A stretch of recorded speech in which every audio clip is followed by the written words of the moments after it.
Welcome back to my channel. তো আজ ভীষণ রোদ উঠেছে বাইরে, কি মানে এত রোদ। তো দেখো নতুন ব্লগ নিয়ে এসেছি, দেখতে থাকো। তো আজ থেকে দুধ রোজ করলাম, এখন থেকে প্রতিদিন দিয়ে যাবে। তো দুধটা নাকি ভালো, খুব আমাদের আশেপাশে সবাই রাখে। আর আদির তো 5 বছর হয়ে গেছে, তা এখন নানগুলোও শেষ হয়ে গেছে। তো ভাবছিলাম কি দুধ রোজ করবো, তা আজ থেকে রাখলাম। দুধটা বেশ ভালোই ঘনই। তো দেখো এখানে খুব সুন্দর চার হয়েছে লাউ গাছের।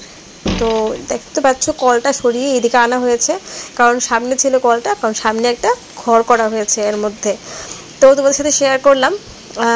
তোমরা যারা আমার ব্লগ নিয়মিত দেখো ওরা জানো যে এই কলটা আগে সামনে ছিল, তোমাদের অনেকবার দেখিয়েছি ভিডিওতে। তো এখন দেখো এই গাছটাতে ছোট ছোট লাউয়ের কুড়ি এসছে, দেখতে বেশ ভালো লাগে। আর ওই দেখো অনেক এসছে। তো রোদে একদম নেতিয়ে যাচ্ছে গাছটা, ভীষণ রোদ, দেখতেই পাচ্ছ। আর এই দেখো আমাদের চাপা ফুলের গাছটা উপর থেকে দেখাচ্ছি। এ দেখো একদম ফুলে ফুলে ভরে গেছে। এই সময় গাছটা একদম ফুলে ফুলে ভরা যায়, খুব ভালো লাগে দেখতে। আর ফুলগুলো নিচ থেকে পারতে অনেক কষ্ট হয়, কারণ অনেকটাই উঁচুতে। তো দেখতে পাচ্ছ এই গাছটা, মানে আমাদের পুজোর জন্য ফুলের কোনো অভাব হয় না। এই সময় জবা ফুলও ফোটে, আর এই গাছেও ফুল থাকে। তো চলে এলাম এখন রান্নাঘরে।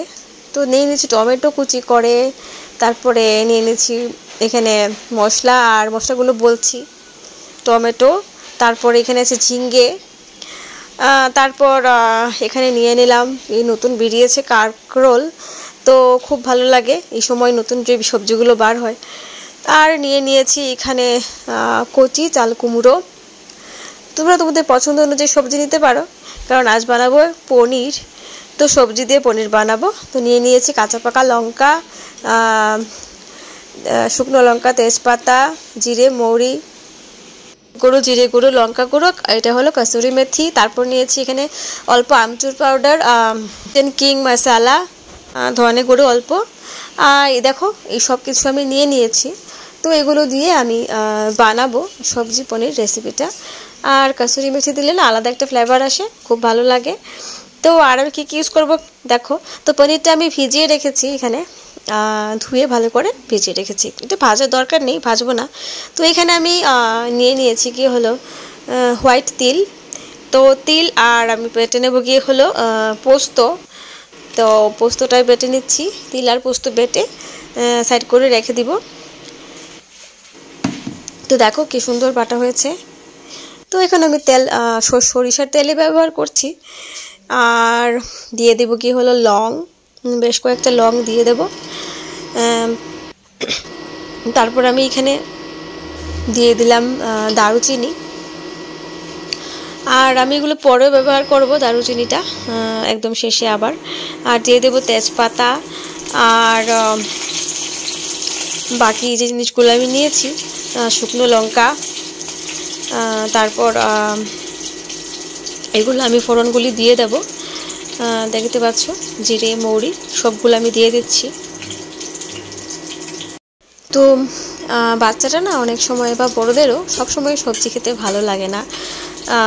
তো পনির দিলে কিন্তু আলাদা একটা টেস্ট আসে। তো তাই আমি পনির দিয়ে সবজিটা করছি আজকে। আমার যে সবজিগুলো রয়েছে, যেগুলো আমি ব্যবহার করব, তো তোমরা তোমাদের পছন্দ মতো সবজি দিতে পারো, কিন্তু কুমড়ো দিলে আবার ভালো লাগবে না, যেহেতু পনির দিয়েছি। আর আমচুরটা আমি ব্যবহার করছি, কারণ আমার খুব ভালো লাগে আমচুর পাউডার। একটু একটু হালকা টমেটোর সঙ্গে দিলে ভালো ফ্লেভার আসে। তো আর এখানে দেখো আমি অল্প কিছু কাঁচা লঙ্কা দিয়েছি, বাকি কাঁচা লঙ্কাটা পরে দেব। আর এখন আমি দিয়ে দেব টমেটো।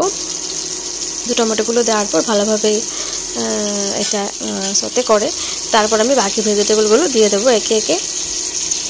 তো দিয়ে দিচ্ছি আমি বাকি ভেজিটেবলগুলো, সবগুলো দিয়ে যেগুলো থেকে জল বার হয় বেশি, যেরকম এগুলো টমেটো, তারপর এইটা ছোটো চাল কুমড়ো, এগুলো থেকে বেশি জল বার হয়, এগুলো আমি আগে দিলাম। তো তারপর একে একে সবগুলো সবজি দিয়ে ঢাকা দিয়ে দেব। তারপর সুন্দরভাবে এটা একটু হয়ে এলে তারপর অন্য ইনগ্রেডিয়েন্টগুলো ব্যবহার করব। তো এইভাবে খেতে কিন্তু দারুণ লাগে। তো এই দেখো আমি ঝিঙ্গেটাও দিয়ে দিয়েছি, আর এই ঝিঙ্গে থেকেও কিন্তু জল বার হয়। তো তারপর আমি দিয়ে দিলাম গিয়ে হলো কাঁকরোলটা।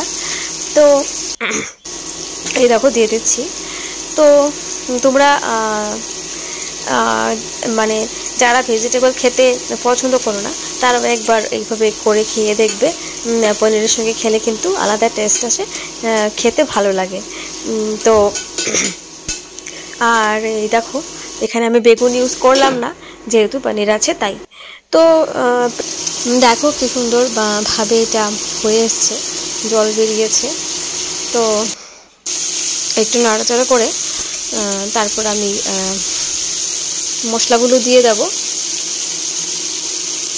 তো মশলাগুলো এখন আমি দিয়ে দিচ্ছি, আর মশলাটা দিয়ে তারপর আমি মশলার থালটা ধুয়ে একটু জল দিয়ে দেব, অল্প জল।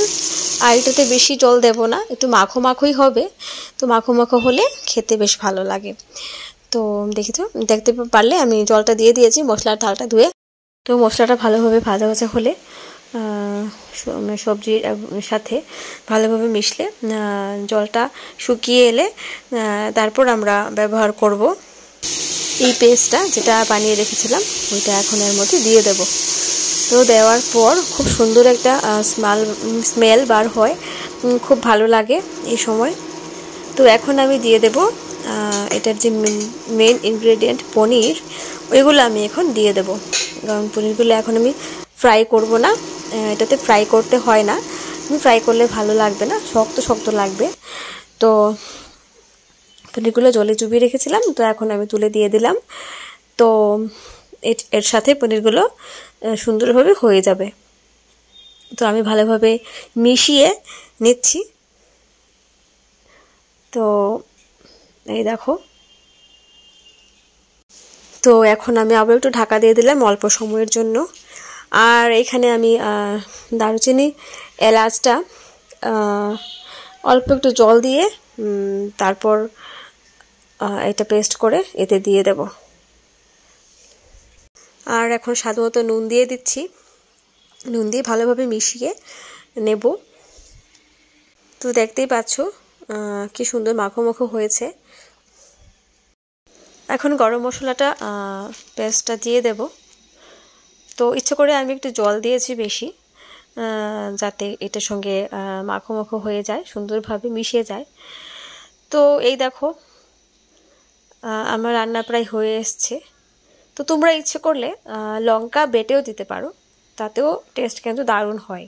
তো আমি বেটে দিলাম না, কারণ যেহেতু আমার ছেলে খাবে, তো এই জন্য আমি বেটে দিলাম না লঙ্কাটা। লঙ্কা বাটা দিলে কিন্তু দারুণ হয়। এমনিতেও মশলা বেটে দিলে টেস্টি হয় সব কিছু।